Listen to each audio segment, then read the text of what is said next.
Hi there, I'm Ben, Addo Solutions.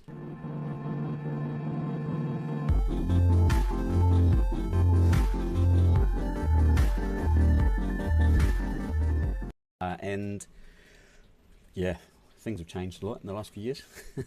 So we had, what was it, like 8 staff when we were just getting ready for COVID, and we closed the office much earlier than most other people because some friends of mine in the UK said, "Oh, wait, that's coming fast. We watch out for that."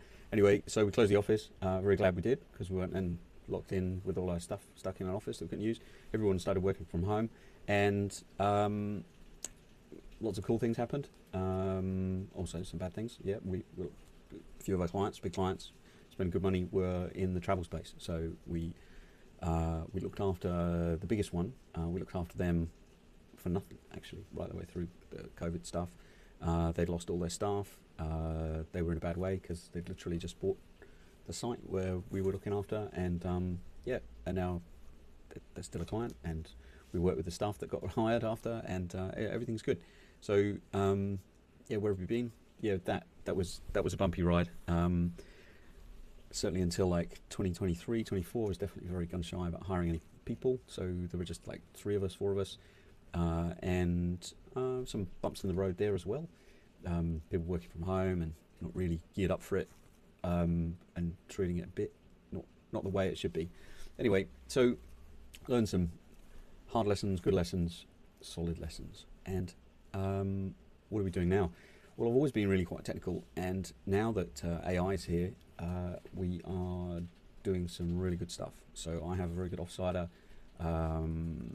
who is also very technical, and it means that we can have very good conversations about technical things of what we want to do, and then he can implement, and I can carry on talking to clients and onboarding new business and talking to prospects and stuff. So it's actually got to the point where the business, whereas it was like a seesaw where I would do technical work, and then I would, and the SEO, whatever, and then I would jump over and have a chat with prospects. You're riding the seesaw up and down, up and down. Yeah, but now I've got somebody technical I can rely on and just say, hey, you do this. He's been on the team for like 6 years, and he's doing a great job. And now we're building a team around him, and they're doing a great job too. So after a bit of a blunt conversation with a guy called James Dooley in Chiang Mai SEO in 2024, he in November 24, he said to me, "What are you waiting for? What are you waiting for?" And the problems I had in the past with team members, he said, "This is how to fix it." And that's exactly what I'm doing, and it's worked really well, and it's working really well. So the team is solid, getting things done, and I'm able to spend time on developing some pretty interesting tech. And so we're going in a couple of different directions. If anything, it's probably exploring a bit too much, and we need to do the Steve Jobs thing of saying no to a few things. So that's always an issue, but here we are. So what I want to show you is everybody's built a skill for doing web design. Well, we've just taken our existing Matter Solutions website, and we've made, which is here, this is not good, that's our existing site, and we've told it, hey, you build us a new website. So it's not the best with the images, right? So it's just made everything with CSS, and then we have to tell it, go and get the images, use the images. But in general, like, it's worked really well. It's come out with some really good user experience components, and it's come out really well. So this UK version of our website, we are ready to launch. A couple of years ago, I was approached by SpinUp, who is one of our suppliers, to collaborate with them. They wanted to feature how we use their system. Like, we have a lot of servers, we host a lot of clients, we do a lot of WordPress security, so we actually use SpinUp to deliver the virtual private server management side of things, and that means non-technical people can do stuff. Now that's now magnified, because it's not just that I can build sites. So I've built a new site in London just now. I can actually go quite a bit further. So we have this team console here, the different roles of people who can do things, and then here I can say to it, okay, add the DNS for, so because if I go here, big, and then I put in that lun1.wpc.gmail.com.au, yeah, say to it, add DNS for to map onto this IP. So I don't even have to tell it, make an A record or anything like that. So it'll actually connect to Cloudflare. it's got a CNAME right now because it's got a wildcard, and it's mapping onto a different server which happens to have the WPC wildcard. But the name server for the whole domain, that's pointing at our Cloudflare account, and the API here, it can connect.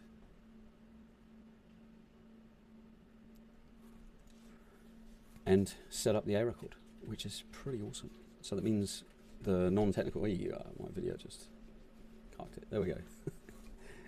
Teething problems. First video in a while. So yeah, the thing is, it's slow. Tracked. What does that mean? It should tell me what it did. It didn't tell me. So let's see. It did it. It made the A record. So, all right, the response was a bit poor, but anyway, it's done. Now the cool thing is, we actually have this web builder. This is where we've been doing the edits, like, you know, add this person to the team. Yeah, that's the older website, the old amount page. Yep. All right, so we've got to add some people to the team. So it first built it, and it only had me, Victoria, and Pip. So yeah, adding the other members of the team to the screen. That was all done in code, and the way it's done is that in SpinUp, each of the websites has an SSH key, and then the AI can actually SSH in, and on the command line it can make all the changes it needs, which is my preferred approach. I really like things being programmatic, so they're what we call deterministic. They're definitely going to get done, and it's not like open to interpretation. The AI in the loop does mean there's a probabilistic element, like it might work, it might not, but yeah, the actual execution by CLI command line, that I like. I really like that.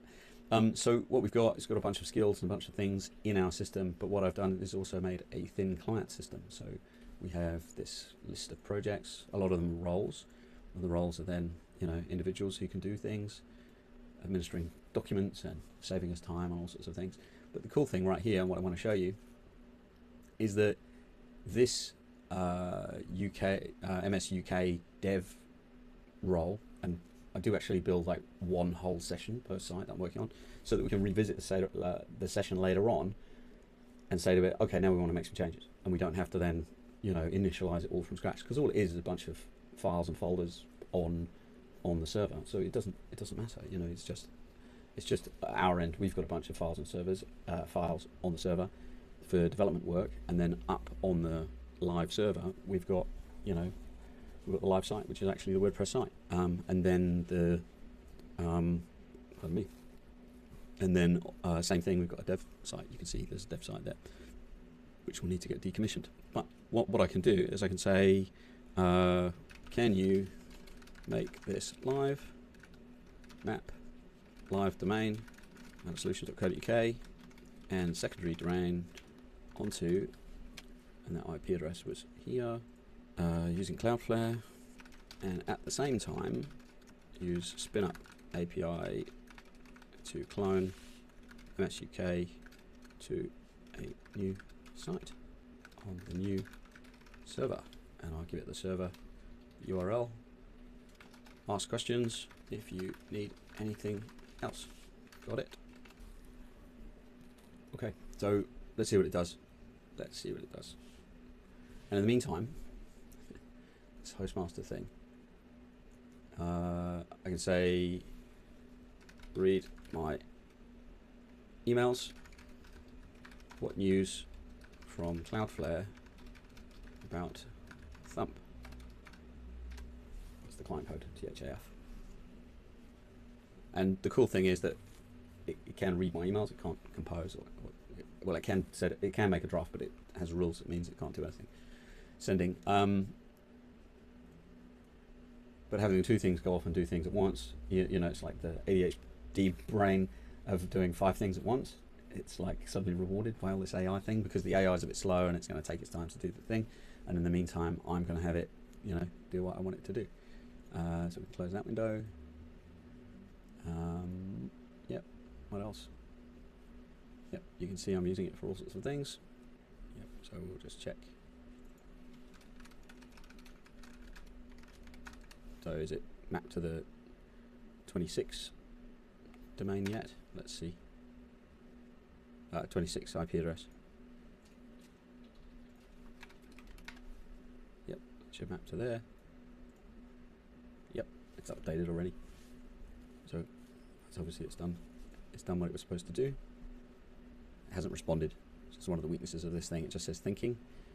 But this is a quick and dirty what we call a thin client that just lets us interface, and it means that I can. So I've been using the command line to interact with Claude Code, but what I've done here is we've got it using the API and in somewhat the subscription, and we've got it in such a way that we can actually map this for non-technical staff, so they can have access to this and they can use things that track. And this history, you can see we've got all this history. This context isn't going to Claude Code. It just sends the most recent things, so we're not wasting money. But not wasting money on token usage and stuff. But what is good is the thin client stores the input and output all the time in a local file. So if we ever want to read it all, we can literally just say, read the local history, or look at what happened yesterday, or look at what happened 3 days ago. And I'm finding that to be really valuable, because it forgets stuff, and then we can say, hey, we solved this. We solved this 2 days ago. What are you talking about? And you don't have to repeat yourself. You can just point it back at what was discovered a couple of days ago, and it usually catches on. It's pretty good. Okay, so the IP address is done. It hasn't responded. Let's see if, oh, not that one, this one, sites. Do we have any sites yet? Oh, no sites yet. Well, that's disappointing. But, it's the curse of a demo, isn't it, really? Gonna cry now. No, this is the bit where I tell you that I've got the IQ of 6,000 PE teachers. Which is 6,000. No, if you get the reference, do us a comment, let us know. Well, that's perfect timing. So it's just logged me out, which is really good. So what I'm going to do is, I guess, log in a different window that you can't see. Perfect timing. Yeah, you know what they say, the curse of the demo. Like, as soon as you want to show something and have it go really well, it'll go wrong.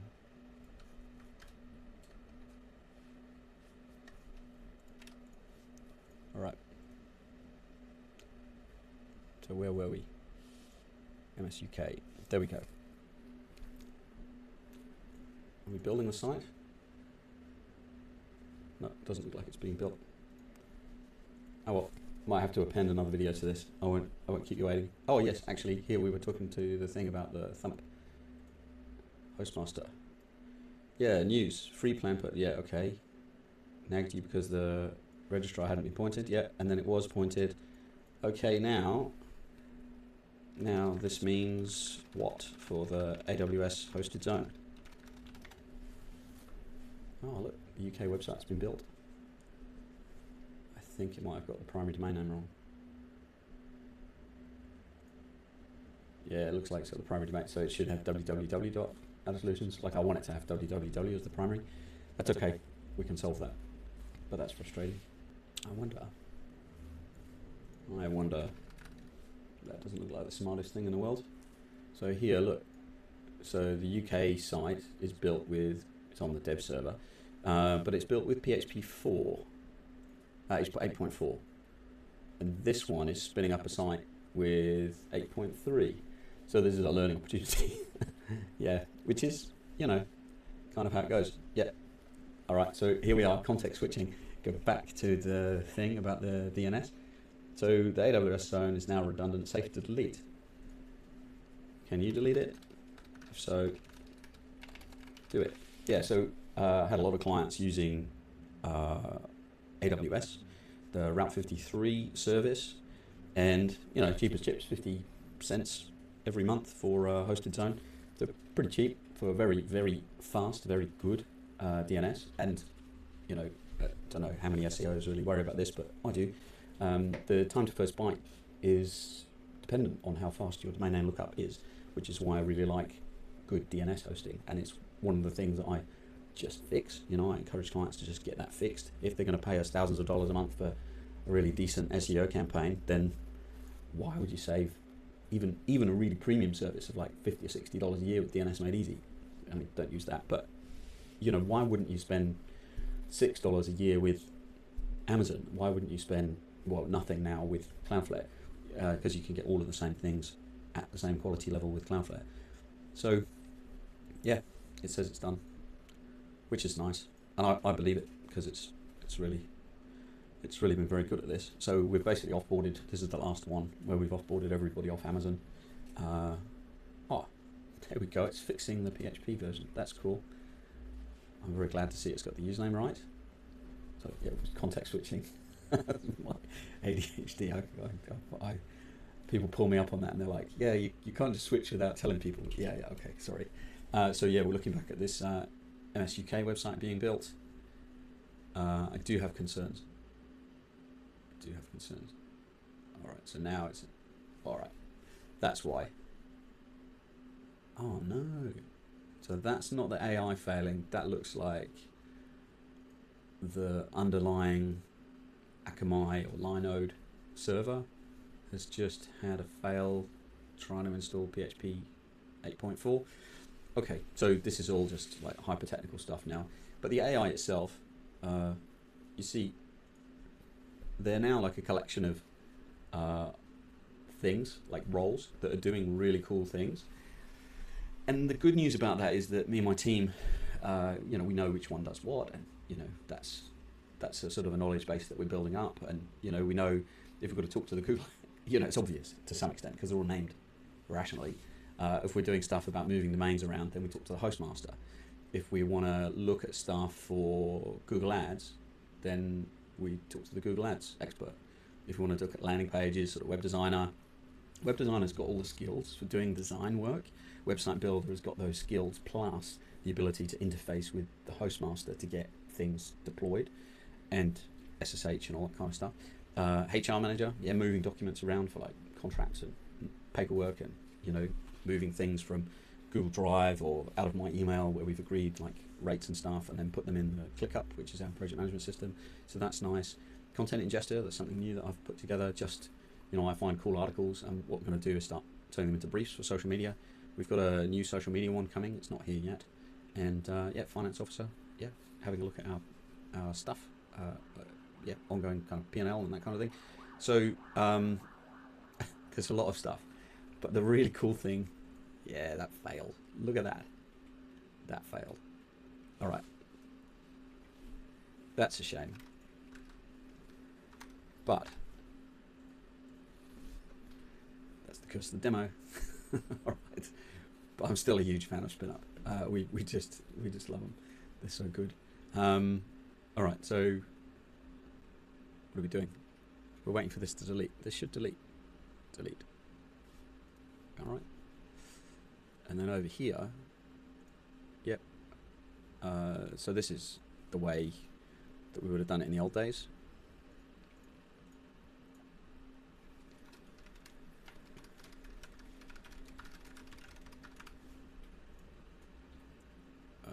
Source database, MSUK, database password. I better do it off the screen, hey. There's some cheeky doodah is going to get. So that's one of the things that, you know, I've had clients push back on. Hey, you're using AI, aren't we at risk of being hacked and that kind of thing? Yeah, you are, yeah. Because maybe the code isn't done to such high standard. Maybe it's not. But the cool thing is that there are some very good review elements that you can run over the code. So you can have the code help you build and whatever, deploy the website, and then you can have another piece of code, another AI with different objectives. You know, your objective is to find problems, find issues, and yeah, it's usually very good. There's also standard kind of testing that we can do, probing and injecting, SQL injections, that kind of thing, which just reveal bad code, you know, and in general, yeah, it's been very good. We also have some plugins. That's the sister business, the thing that, you know, like I said, we're working on lots of different things. Part of the team is working on WordPress security, pretty much all day, every day, and so we've got our own plugin for doing scanning, and we've got our own database of plugins where we audit them, and we're looking after that, and planning on releasing that. So yeah, that's all good. Now I've just noticed I've just published my root password for the server, so I'm going to have to change that. So if you're a cheeky script kiddie or whatever and you want to hack the server, that's the password to use, but it won't work. Good on you. So there we go. So yeah, so my clone looks like it's working now. It's got the 8.4. The domain without the W's, that's the one the AI made, which is being deleted. And then this one is working. Once it works, what I'm going to do is I'm actually going to delete it.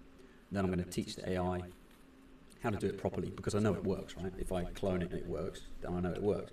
Then I'm going to, talk to the AI and say, hey, I gave you the primary domain and you used the wrong one. So it's still not perfect, but me taking just as long as I'd normally take if we didn't have spin up to deploy a website, and in the meantime train an AI on how to do it, means that I don't have to do it again. I can actually just give this to the project manager, who's not really very technical, and just say, this is what you say, this is what you tell it, or this is the job that you give the AI. And at the moment, like I touched on it, where we're having to learn something new, like teaching the non-technical person how to copy sites and deploy them in spin up is one thing, but we're getting AI to do that bit, so we're being replaced. Like, it's true, AI is replacing lots of our work, but the cool thing is we're having to learn new bits of work. Now, what's that new piece of work at the moment? The new piece of work at the moment is knowing which AI to tell to do the job. Like if you've got 20 experts sat in front of you and you tell the wrong one to do it, they're going to do it wrong. That's fine. It's totally understandable. And it's not a reason not to use an AI. It's a reason to kind of have that organized and you be a great project manager to know who does what. But that knowledge, that meta level of the knowledge, oh, look, it failed. That meta level of the knowledge about which AI to use, that can be taught to another AI, which is an orchestrator that sits above everything. And that's the level that I'm moving to now. So we're actually building an orchestrator, and I'll talk about that in another video. So like and subscribe. Thanks very much. Bye-bye.